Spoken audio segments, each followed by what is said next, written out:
तो कैसा पेट्रोल भी मेरा बच आपकी रिसर्च बहुत बढ़िया है। हाँ। मैं बता दूं तो पेट्रोल भी बच जाता है मेरा, और सीएनजी में इसका माइलेज अच्छा है, और बाकी फुल गाड़ी बोलते तो कुछ ऐसा सोचने की जरूरत ही नहीं कि मुझे इसमें कुछ कमी है करके, तो फुल एंड टॉप मुझे गाड़ी मिल गई है। आपने उसके बाद आपको एक्सेसरीज वगैरह चढ़वाई थी क्या? फिर कंपनी ने बोला था कि एक्सेसरीज लेने पड़ेंगे? कोई भी प्रॉब्लम नहीं आता, लेकिन ये जो विड्थ के मामले में गाड़ी हो ना, विड्थ के मामले में छोटी है गाड़ी। अगर बलेनो से कंपेयर करते हो तो बलेनो में 5 बंदे आराम के साथ बैठ सकते हैं, इसमें प्रैक्टिकल बोलूं तो 4 बंदों का ये प्रैक्टिकल व्हीकल। एडजस्टेबल तो सीट है, अगर वैसा कुछ भी होता भी है तो हम आगे पीछे ऐसा कर सकते हैं, ऐसा कुछ इतना दिक्कत ना। मैंने ट्रैवल कर दिया, मुझे तो ऐसा कभी भी भाई साहब आपने किया है ना। अब अपना इंट्रोडक्शन तो दो, नाम तो बता। मेरा नाम वही विनोद आपटेकर। विनोद आपटेकर जी, आपने जो है गाड़ी जो ली हुई ना, पहली गाड़ी इतनी ज्यादा रिसर्च करके लिया। मैंने बहुत सारे इतना रनिंग होने के बावजूद भी ऐसा अब तक तो कुछ भी ऐसा प्रॉब्लम नहीं है, और मेरा भी आप देख सकते हैं कि 17,000 प्लस मेरा ये हो गया। 17,000 किलोमीटर से चला दिया अपने। ऑडियंस को भी दिखा दो, आपको ये देख लो, सबसे बढ़िया बात यहाँ पे दिखा दो एमआरडीज पे, ये 17,000 प्लस चली हुई है। ये देख लो, मैं हेलो भाई, मैं ओमकार। अभी ये जो यहाँ पे मैं खड़ा हूँ इस वक्त, यहाँ पे देख सकते हो ये मारुति सुजुकी की नन अदर देन फ्रॉन्क्स है। 2 इंजन ऑप्शन के साथ आती है। अब ये मैं क्यों बता रहा हूँ, क्योंकि ये second top end variant CNG के साथ आता है, और सीएनजी के साथ आपको 10.5 लाख तक आपको ये ऑन रोड पड़ जाती है। लेकिन ये मेरे ख्याल से आज के रेट में सफोमीटर क्रॉसओवर एसयूवी में अगर देखते हो तो सबसे ज्यादा सेलिंग होने वाली गाड़ी है मारुति सुजुकी की फ्रॉन्क्स, क्योंकि इसके सेल काफी ज्यादा बढ़ गए सेकंड टॉप एंड में। जैसे कि जैसे जेटा के ऊपर जाते हो 10.5 लाख के ऊपर जाते हो आप, नॉन सीएनजी में 10.5 लाख के ऊपर जाते हो, सीएनजी में नॉन अगर बात करते हो तो उसमें भी चढ़ जाती है प्राइस। लेकिन सेकंड टॉप एंड वेरिएंट में ऐसी कुछ चीजें आपको दिखाई पड़ती है जो भी आपके प्राइस को लेके काफी ज्यादा जो है प्राइस को लेके आपको मिलती है, जो भी आप एक्सपेक्ट नहीं भी करते वो भी चीजें मिल जाती है। सबसे पहले जो ओनर है, आप जो ये पूरा जो है वो फ्रॉन्क्स का ओनरशिप रिव्यू होने वाला है, उनसे मिला देते हैं, क्योंकि ये जो फ्रॉन्क्स उन्होंने सेकंड टॉप एंड डेल्टा ली हुई है विद सीएनजी के साथ, कहीं ना कहीं उनके, मुझे तो ऑनेस्टली लगता है कि उनके पैसे पूरे वर्थ इट है, क्योंकि बहुत सारी चीजें उनको मिल जाती है। एक भी माइलेज तो भी मिल जाता है। इसमें जो 2 इंजन ऑप्शन, मैं बता दूं एक बात कि इसमें 2 इंजन ऑप्शन आते हैं फ्रॉन्क्स में मारुति सुजुकी के, 1.0 लीटर टर्बोचार्ज पेट्रोल और जो 1.2 लीटर नेचुरली गैस, यानी कि नेचुरली एस्पिरेटेड, जो भी 2 इंजन ऑप्शन के साथ आती है। और उसके बाद डीजल आता ही नहीं, क्योंकि डिसकंटिन्यू करता है। अब जो ओनर है उनसे मैं थोड़ा लिटिल आपको मिला देता हूँ। सबसे बड़ी स्वागत है अपने चैनल में ओमैज 007। आपका इंट्रोडक्शन हो जाए। मेरा नाम विनोद आपटेकर है। विनोद आपटेकर, क्या करते हो बेसिकली? Business, job? इंफ्रा मेरा खुद का ये है, कंपनी है, मैं ऑन बिजनेस है मेरा वो। हाँ, और क्या करते हैं? और पार्ट टाइम दूसरा कोई बिजनेस वगैरह करते हो? फुल वही मेरा है। हाँ, कंपनी में मेरा कंपनी खुद की है। कहाँ पे है? पूना में। तो पूना से यहाँ पे गाड़ी लाए आप? कोंकण में। भाई साहब एक बात बता, अपने ऑडियंस जो है वो सेकंड टॉप एंड आपने ली 1200 सीसी इंजन। अब इसमें 2 इंजन ऑप्शन आते हैं, एक तो पेट्रोल टर्बोचार्ज इंजन 1.0 और दूसरा है 1.2 लीटर। आपने ये नेचुरली गैस यानी कि सीएनजी के साथ जो आता है, टर्बो आपको सीएनजी के साथ नहीं मिलता है, जो इसका लेने का मतलब या क्या है प्रैक्टिकल बताओ। इससे पहले कोई दूसरी गाड़ी देखी थी आपने? नहीं, हाँ, लेने का ये एक्चुअल क्या है, मेरा रनिंग बहुत है। रनिंग बहुत ज्यादा है क्या? हाँ। तो मैं कैसा नागपुर, पुणे। अरे बाप रे, इतना? कितने साल फिलहाल ये फ्रॉन्क्स को? आगे तो आओ भाई साहब, फ्रॉन्क्स को कितने साल हो चुके बताना? लेकिन मैं अभी फिलहाल 3 मंथ हो गया है मेरा। 3 महीने में क्या रिव्यू है इस गाड़ी के? जो आपके जो सेटिस्फैक्शन थे, मतलब आपका जो प्राइस ब्रैकेट में थे, आपका सब कुछ जो है वो क्लियर कर रही है गाड़ी, सब कुछ दे रही है जो आपको चाहिए, एक्सपेक्ट कर रहे थे गाड़ी को? हाँ, फुल। कितने पैसे? ऐसा मुझे ऐसा लगता है यार, एक छोटी एक एसयूवी है ये, क्रॉसओवर एसयूवी। और कैसा मुझे अब तक कोई किसी भी तरह का कुछ परेशानी नहीं है, कोई भी प्रॉब्लम नहीं। और मारुति सुजुकी को होता भी नहीं है कोई। और कैसा है कि और इतना रनिंग होने के बावजूद भी ऐसा अब तक तो कुछ भी ऐसा ये प्रॉब्लम नहीं है। और मेरा भी आप देख सकते हैं कि 17,000 प्लस मेरा ये हो गया। 17,000 किलोमीटर से चला दिया अपने। ऑडियंस को भी दिखा दो, आपको ये देख लो, सबसे बढ़िया बात यहाँ पे दिखा दो एमआरडीज पे, ये 17,000 प्लस चली हुई है। ये देख लो, मैं जूम कर लेता हूँ भाई साहब। 17,000 में एक ऑन रोड अगर बात करते हो तो माइलेज अभी यहाँ पे चेक कर लेते हो गाड़ी का, यहाँ पे मोड्स के यहाँ पे, तो यहाँ पे ऑन रोड माइलेज अभी शो कर रहा है सीएनजी के साथ। अभी खड़ी गाड़ी में नहीं करता क्या माइलेज शो? खड़ी गाड़ी पे नहीं, खड़ी चालू गाड़ी करनी पड़ती है। तो यहाँ पे अगर माइलेज अगर बोल दिया जाए तो माइलेज सीएनजी के साथ इस गाड़ी में क्या निकाला है आपने? 25 प्लस। 25 प्लस दे देती है विद सीएनजी। इतना दे देती है? हाँ। और कितने बंदे फैमिली में, कितने ट्रैवल करते हो अगर ट्रैवलिंग में आ जाते हो तो? फैमिली तो नहीं, लेकिन मैं कैसा मेरे ऑफिस में जो मेरे साथ और मेरे फ्रेंड लोग हैं तो उनके साथ मैं ट्रैवलिंग करता हूँ। कितने लोग करते हो टोटल? 5 लोग? 4 से 5 लोग। तो एक मैं बात बताना चाहूंगा यहाँ पे, जो आपने फ्रॉन्क्स डेल्टा ली हुई है सीएनजी के साथ, बराबर, सेकंड टॉप एंड वेरिएंट है, उसमें ऑन रोड कितने पैसे फूक दिए आपने? मुझे ये 10,57,000 10 लाख, मतलब 10 लाख क्रॉस कर गए। ओके, क्रॉस हो गए। मेरे ख्याल से आपने जो पैसे जिस गाड़ी में डाले हुए ना, आपने बहुत सोच समझ के डाले हुए, क्योंकि ये गाड़ी बहुत कम बंदे लेते हैं, जेटा में ले चले जाते हैं थर्ड टॉप एंड में, लेकिन इसमें बहुत सारी ऐसी चीजें मिल जाती है जो भी प्रैक्टिकल है और कोई जरूरत भी नहीं है ऐसी चीजों की, वो भी जेटा में डाली हुई है और प्राइस 11 लाख से ऊपर बढ़ा दिए। तो आपने ये मतलब जो आप रिसर्च कर रहे थे गाड़ी की, तो किसने जो है वो मदद की थी आपकी, ये खुद की जो है वो सोच थी फ्रॉन्क्स लेने की? एक्चुअली मेरी खुद की है। मतलब जो आपका अपना तो कैसा क्या हुआ, अभी दूसरा अगर मैं कैसा मुझे फर्स्ट सोचना पड़ता है कि यार मुझे ट्रैवलिंग बहुत है मेरा, तो कैसा पेट्रोल भी मेरा बच आपकी रिसर्च बहुत बढ़िया है। हाँ। मैं बता दूं तो पेट्रोल भी बच जाता है मेरा, और सीएनजी में इसका माइलेज अच्छा है, और बाकी फुल गाड़ी बोलते कुछ ऐसा सोचने की जरूरत ही नहीं कि इसमें कुछ कमी है करके, बोलते फुल एंड टॉप मुझे गाड़ी मिल गई है। आपने उसके बाद आपको एक्सेसरीज वगैरह चढ़वाई थी क्या? फिर कंपनी ने बोला था कि एक्सेसरीज लेने पड़ेंगे कंपलसरी? ऐसा कुछ जबरदस्ती नहीं है, कुछ भी जबरदस्ती नहीं किया। फिर भी मैंने क्या किया यार, मतलब जो आपने जो स्टॉक गाड़ी है वैसी की वैसे ली थी, कोई मैट, पेपर मैट वगैरह या फिर 3D मैट वगैरह भी नहीं डाल दिए कंपनी से? ले आए वो, हाँ कंपनी से ले आए वो। तो उन्होंने जबरदस्ती की थी, ये लेना ही पड़ेगा? जबरदस्ती ऐसा कुछ नहीं है। हाँ, लेकिन मुंबई दिल्ली में बहुत सारे ऐसे जो है वो जुगाड़ चल रहे हैं कंपनी के। अगर आप बेस वेरिएंट उठाते हो तो 3 महीने की वेटिंग होती है एक तो, और उसके बाद आपको 3 महीने तक वेटिंग करके, क्योंकि सिग्मा वेरिएंट कहीं ना कहीं जो है वो बेस वेरिएंट है और उसमें भी आप सीएनजी वगैरह आफ्टर मार्केट डाल सकते हो। तो यहाँ पे खेल क्या करती है कंपनी, बहुत सारे जो है वो एक्सेसरीज के पार्ट देती नहीं है और वो आपको वेटिंग पे रखती है, और ये लेने करेंगे ऐसे करके 20,000 रुपये बढ़ा देती है। ऐसे बहुत लोगों के शिकायत आई। तो मैं ये पूछ रहा था कि आपको ऐसा हुआ था? मुझे तो ऐसा कुछ नहीं हुआ है, क्योंकि मैंने जिस दिन बुक किया उसके एक 4-5 दिन में ही मुझे गाड़ी मिल गई। और रही बात अपनी इसकी, तो वो ऑलरेडी मैंने खुद ही ले लिया है वो। अच्छा, एक बात बताओ, नहीं क्या है, लेकिन अच्छा ही है। अभी बात बताओ, एक 16 किलो का सीएनजी आता है इसमें, जो भी इसमें प्लेस्ड है। अब ये सामान वामान आपने रख दिया, इतनी ही आपकी यूटिलिटी है, मतलब इतना ही भरते हो सामान, इसके ऊपर नहीं जाता है? कहीं दूर जाते हो, आपने बोला पुणे से यहाँ पे कोंकण में आएगी। हाँ, मुझे ट्रैवलिंग के लिए मुझे जितना लगता है उतना मुझे इसमें बैठ जाता है। और एक बात बताओ, ये इसमें अंदर एक सीएनजी है 16 किलो का, ओके? हाँ। इसको लेके आपको जाना पड़ेगा। हाँ। अब नॉन सीएनजी लेते तो एक आपका बेनिफिट होता है, क्योंकि सीएनजी जहाँ पे जिसमें होता है ना, मेरी बात सुनो, सीएनजी जिसमें होता है उसका वेट बढ़ता है, क्योंकि सीएनजी का वेट एलपीजी से ज्यादा होता है, एलपीजी तो मिलता नहीं है। अगर ये गाड़ी में फिट करते हो ना, तो उसका वजन भी गाड़ी को कैरी करना होगा। तो आपको ये ऐसा डाउट नहीं है मन में कि थोड़ा वेट भी रहेगा, गाड़ी को वेट भी रहता है उसमें, तो पिकअप के मामले में थोड़ी सी कम रहेगी ये नॉर्मल एक गाड़ी से, ऐसा नहीं लगा? नहीं, ऐसा तो मुझे तो फील हुआ है अभी कि पिकअप के मामले में थोड़ी कम पड़ रही है? इतना मैंने ट्रैवल कर दिया, मुझे तो ऐसा कभी भी नहीं लगा। क्योंकि भाई साहब एक बात बता दो, सीएनजी का एक टैंक हो, एम्प्टी टैंक भी होना, एम्प्टी टैंक। अब 16 किलो का टैंक खुद भी नहीं अकेले उठा सकती, इतना ज्यादा वेट होता है उसका। और अगर वो भर दिया जाए, उसमें एयर होती है, कंप्रेस्ड एयर, नेचुरल गैस कहा जाता है उसको, अगर ये सीएनजी में एयर होती है वो फीड कर दी जाए तो गाड़ी बहुत दब जाती है, बहुत दब जाती है अगर फुल भरते हो तो। और नॉन सीएनजी की फ्रॉन्क्स की बात करते हो, ये हाथ बंद कर देता हूँ मैं, नॉन सीएनजी की अगर बात करते हो तो इसमें और नॉन सीएनजी में रेस डलवा दी जाए, रेस अगर ड्रैग रेस की जाए तो नॉन सीएनजी वाली जीतेंगी, क्योंकि body to weight ratio light हो जाता है, बॉडी लाइट हो जाती है, क्योंकि स्ट्रगल नहीं करना पड़ता इंजन को। इसमें थोड़ा वेट भी 16 किलो का वेट और उससे भी ज्यादा सीएनजी के टैंक का वेट रहता है। तो ऐसा कभी अगर खड़ी गाड़ी ऐसे उठाते हो तो आपको फील हुआ है कि लोड आ रही है, आरपीएम पे थोड़ा लोड आ रहा है, या फिर जर्क मार रही है गाड़ी, लेट पिकअप ले लिया, ऐसा कभी लगा है? मैं सिर्फ गाड़ी लेके सिर्फ 3 मंथ हो गया मेरा, तो मुझे तो ऐसा भी नहीं लगा है।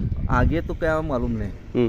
अभी 16 किलो के टैंक में आप सीएनजी में एक्जैक्टली अगर आप फुल कभी किया होगा CNG tank, full tank to tank, कितने किलोमीटर जाती है? अभी लगाई थी ट्रिप वगैरह, कितना किलोमीटर जाती है एक्जैक्टली? 200 प्लस जाएगी? 170-80 किलोमीटर प्लस जाती है। अभी कैसा है, वो 9-10 kg का है, लेकिन उतना उसमें बैठता नहीं है उतना। हाँ, वो एयर होती है बाकी की, तो अदर ये ऑटो कट हो जाएगा। और उसमें मान लो 200 के प्लस जाती होगी गाड़ी एक टैंक में, कि 200 नहीं मारती है? 200, क्योंकि कंपनी 280 किलोमीटर क्लेम करती है, उतना तो नहीं जाती होगी। उतना नहीं बोलते, उतना बैठता ही नहीं ना सीएनजी उसमें। उसमें सीएनजी फिट ही नहीं होता। 10 kg का है लेकिन उसमें बैठता है 10 kg का है। 7 या 8 kg। ग्रैंड विटारा में आता है 16 तक आ जाता है इसमें, ग्रैंड विटारा में, क्योंकि वो बड़ी गाड़ी है, वो 200 प्लस जाएगी। लेकिन मेरे ख्याल से 150 किलोमीटर आपको पहुंचा देगी एक टैंक में 10 किलो के आराम के साथ। और 10 किलो के अगर बोलते हो तो 8 किलो तक 8.5 किलो तक रह ही जाएगा मैक्सिमम। लेकिन एवरेज का क्या चक्कर है, ऑन रोड कितना माइलेज सीएनजी के साथ निकाला हुआ है? मुझे तो 25 प्लस ही है। 25 प्लस 25 भाई साहब देख रहे हो, 10.5 लाख रुपए के पार कर दिए गाड़ी। लेकिन भाई साहब सीएनजी के साथ 30 kmpl तक, मतलब 25 तो आराम के साथ देती है। 25 kmpl तक अगर ये आप कैसे चलाने वाले बंदे हो? 80 मतलब ट्रिपल डिजिट स्पीड गेन करते हो, 100 प्लस जाते हो प्लस ही रहता है मेरा विद सीएनजी के साथ। ऐसा कभी लोड या फिर जर्क का महसूस नहीं हुआ, फील नहीं हुआ? अपने ये गाड़ी चलाने से पहले कोई दूसरा बंदा गाड़ी देखता है, कौन सी देखी थी जब लेने गए थे फ्रॉन्क्स के अलावा? दूसरा को कोई ना कोई देखता है। आप सीएनजी फिटेड ही गाड़ी ढूंढ रहे थे क्या? नहीं, आपको सीएनजी ही चाहिए थी? मैं गया था अपना अल्ट्रॉस। यहाँ देखो, यहाँ पे अल्ट्रॉस भी है, अल्ट्रॉस के लिए गए थे, टाटा की तरफ जा रहे थे। लेकिन एक बात बता दो, यहाँ पे चौथा सिलेंडर मिल जाता है आपको। यहाँ पे चौथा सिलेंडर नहीं मिलता, 3 ही सिलेंडर है आपको मिल जाते हैं। तो यहाँ पे वाइब्रेशंस बहुत है, जो भी आपको मारुति सुजुकी फ्रॉन्क्स में नहीं मिलते। लेकिन एक फैमिली ओरिएंटेड कार लेना चाहते हो, जो जहाँ पे सेफ्टी की बात आती है, तो सुजुकी से ज्यादा आपको ये पिचकता है। देख लो, ये पिचकता नहीं है, काफी बिल्ड क्वालिटी आपको भारी भरकम मिल जाती है, ये फील है। अभी इसका भी रेटिंग स्टार अच्छा है ना, फ्रॉन्क्स का रेटिंग 3 स्टार आया अडल्ट में, अच्छा परफॉर्म किया है। बलेनो से तो मच बेटर मुझे लगी। और एक अच्छा प्लस पॉइंट क्या है, हमारी अंकल के भी जो है वो बलेनो है, उसमें अगर अनसेटल रोड की बात हो तो थोड़ा सा झुक के देखना पड़ता है, क्योंकि ग्राउंड क्लियरेंस का इश्यू है। इसमें आपका एक प्लस पॉइंट बन जाता है। कुछ ही प्रॉब्लम नहीं है, अभी तक कोई टच नहीं हुई है, अनटच है, एक भी टच नहीं हुआ। और भाई साहब जहाँ पे बात करते हो इसके ये अंदर कंफर्ट की, यहाँ पे ये जो बिल्ड क्वालिटी है ना, मुझे फ्रॉन्क्स की ना जाने क्यों बलेनो से भी भारी लग रहा है। मुझे पता नहीं क्यों फील आ रहा है कि यहाँ पे डैम्पिंग वगैरह करवाया क्या आपने? नहीं, कुछ भी नहीं किया तो। लेकिन स्पीकर में जो करते हैं ना डैम्पिंग, नहीं। अच्छा, लेकिन काफी ज्यादा भारी भरकम बिल्ड क्वालिटी लगी, चाहे अंदर हो चाहे बाहर हो। और चाहे बैठ के तो दिखाओ भाई साहब, जहाँ पे किड और साइड ड्राइवर साइड। अब एक बात बताओ मेरे को, जैसे आप बैठते हो इस गाड़ी में, थोड़ी सी सफोमीटर थोड़ी छोटी तो है गाड़ी, थोड़ी मेरे ऑनेस्ट ओपिनियन से बाहर से आपको थोड़ा सा छोटी लगती है, लेकिन कैसा आप अगर अंदर बैठोगे और बलेनो से कंपेयर करोगे तो आपको उससे भी अच्छा फील होगा, तगड़ी फील वाली बिल्ड होगी। जैसे ये जो एक बात बताने भूल गया मैं आपको, ये आप जहाँ पे ये अब तो पीछे बैठे नहीं होगे, जो है वो ड्राइविंग करते होगे, ओके? एक हाँ बैठते हो, कौन चलाता है दूसरा? और एक फ्रेंड है हमारा, तो वो चलाता है। मतलब फ्रेंड्स ऐसे ट्रिप में गए तो आप पीछे बैठते हो। अगर मान लो आप पीछे बैठते हो तो एक शिकायत आपको लगी, 5'7" आपका इंडियन एवरेज हाइट है, ओके? 6 फीट का बंदा हो या फिर 5 आप भी हो, कभी कभी आपके फिजिक वाला भी अंदर ऐसे चेक इन करता है तो थोड़ा स्ट्रगल करके अंदर जाता है, क्योंकि ये वाला कैबिन का जो स्ट्रक्चर है थोड़ा सा छोटा है। ये थोड़ा बड़ा हो जाता तो अंदर जाने में कोई प्रॉब्लम नहीं होता, क्योंकि बहुत ये देखो, अब ये झुकना बहुत पड़ता है इसके अंदर, क्योंकि ये वाला जो शेप है वो काफी नीचे से किया गया है, जो भी ग्रैंड विटारा में बड़ा मिलता है आपको, ये थोड़ा आपको लगा, क्योंकि बलेनो में क्या है, बलेनो में बड़ा मिलता है, वो तो बड़ी एसयूवी है तो वहाँ पे वो, क्योंकि इसकी कॉपी की है उन्होंने, ओके? ये छोटी की है, लेकिन वो तो नहीं मान रहा हूँ मैं। ये जो स्पेस है ना, वो बलेनो में उतना प्रॉब्लम नहीं आता जितना फ्रॉन्क्स में पीछे वालों को आता है। बैठने में बोल रहा हूँ मैं, अंदर जाने के लिए बैठने में कोई भी प्रॉब्लम नहीं आता। लेकिन ये जो विड्थ के मामले में गाड़ी हो ना, विड्थ के मामले में छोटी है गाड़ी, अगर बलेनो से कंपेयर करते हो तो बलेनो में 5 बंदे आराम के साथ बैठ सकते हैं। इसमें प्रैक्टिकल बोलूं तो 4 बंदों का ये प्रैक्टिकल व्हीकल है, मतलब परफेक्टली बैठते हैं, अगर परफेक्ट टच ना हो, अनटच, तो 4 बंदे विथ लगेज आराम के साथ बैठ सकते हैं। 5वां बंदा जाड़े फिजिक वाला मोटा हो तो ये भी बैठ नहीं परफेक्टली सकता। ये आपको फील हुआ? 1-2 बंदे अच्छे तगड़े और एक मिडिल रहा तो भी हो जाएगा, लेकिन तीनों बंदा ऐसा रहेंगे तो थोड़ा बहुत वो हो जाएगा। भाई सब ड्राइवर साइड में बैठ के तो दिखाओ, जो यहाँ पे डेल्टा ली हुई है। ऑन रोड कितने में पड़ी आपने बोला? 1057। रहने दो, अंदर बैठ जाओ। अंदर बैठते वक्त आपको अंदर बैठते हो थाई सपोर्ट, लेग स्पेस, या फिर आपको ड्राइविंग में ऐसे बोर कर रही गाड़ी आप ऐसे फील हुआ है चलाते वक्त? मुझे तो बेस्ट फील है, बेस्ट फील है कंफर्ट वाइज, क्योंकि इसीलिए मैं इतना 17,000 मैंने रनिंग किया है ना। अगर ऐसा रहता तो यार 80-90 में चलाते हो गाड़ी, या फिर उसके ऊपर भी जाते हो तो विद सीएनजी आपको स्ट्रगल नहीं करती, क्विकली रिस्पांस देती है। इससे पहले आपने नॉन सीएनजी वाली भी चला के रखी है, फ्रॉन्क्स या फिर बलेनो?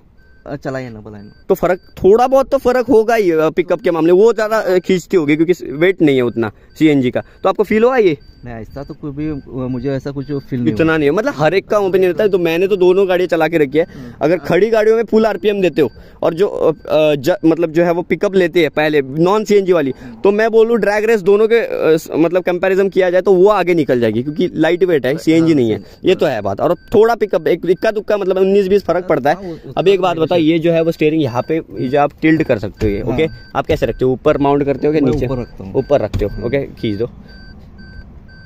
हाँ, ये खींचने के बाद आपको यहाँ पे थाई सपोर्ट में यह स्टीयरिंग लग रहा है या फिर चुभ रहा है यहाँ पे कहीं, या फिर थोड़ा सा पिछले वाला पैसेंजर थोड़ा डिस्टर्ब हो रहा है, ऐसा कभी हुआ है?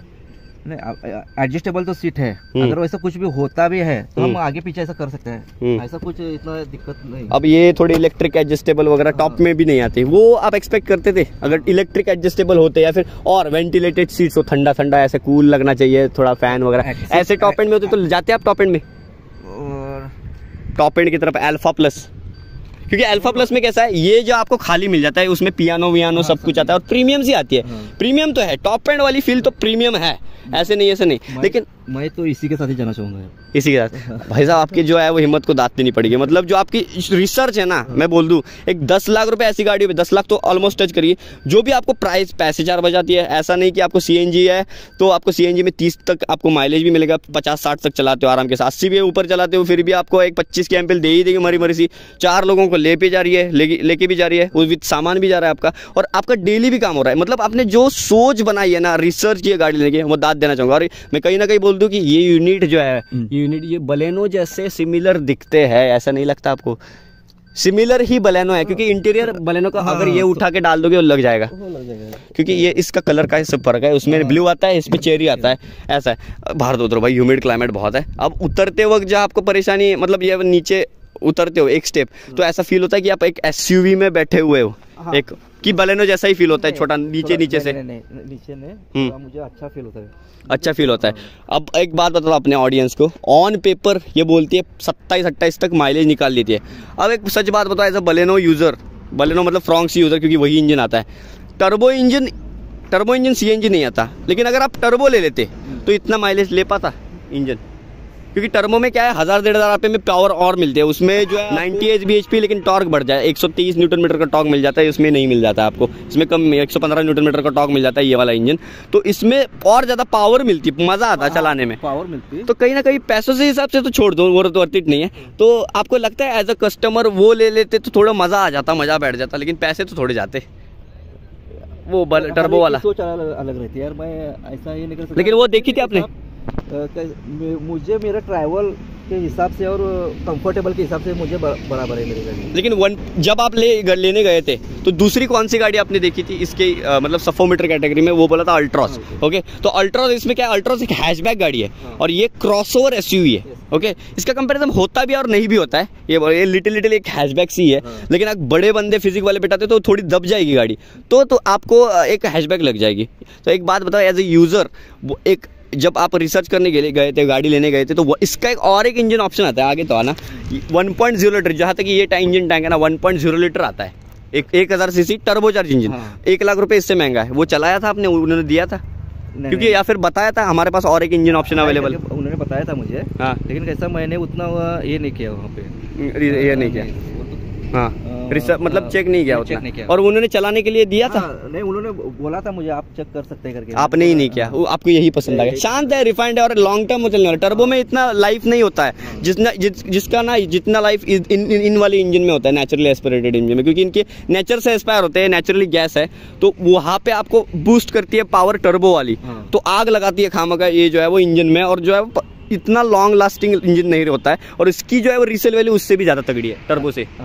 अगर आप बेचने भी जाते हो विद सीएनजी के साथ, आपको 1-1.5 लाख रुपए का डेप्रिसिएशन 2 साल में होगा। इतना अच्छा आपको, एक तो मारुति सुजुकी का प्रोडक्ट है, अब रीसेल वैल्यू एक नंबर ही होते हैं। तो रीसेल के मामले में क्या सोचा है, कभी निकाल लूंगा? लॉन्ग टर्म यूज करने वाले बंदे हो। इससे पहले कौन सी दे रखी थी आपने गाड़ी? यहाँ पे आना, पास तो आना। इससे पहले कहाँ से उठ के कहाँ पे आए हो, क्या इससे पहले कौन सी थी गाड़ी? नहीं, इससे पहले ऐसा मेरी गाड़ी नहीं थी, मतलब ये पहली गाड़ी आपकी? गाड़ी मेरी है। अच्छा, पहली गाड़ी मारुति सुजुकी। मतलब जो भी भाई साहब आपने किया है ना, अब अपना इंट्रोडक्शन तो दो, नाम तो बता।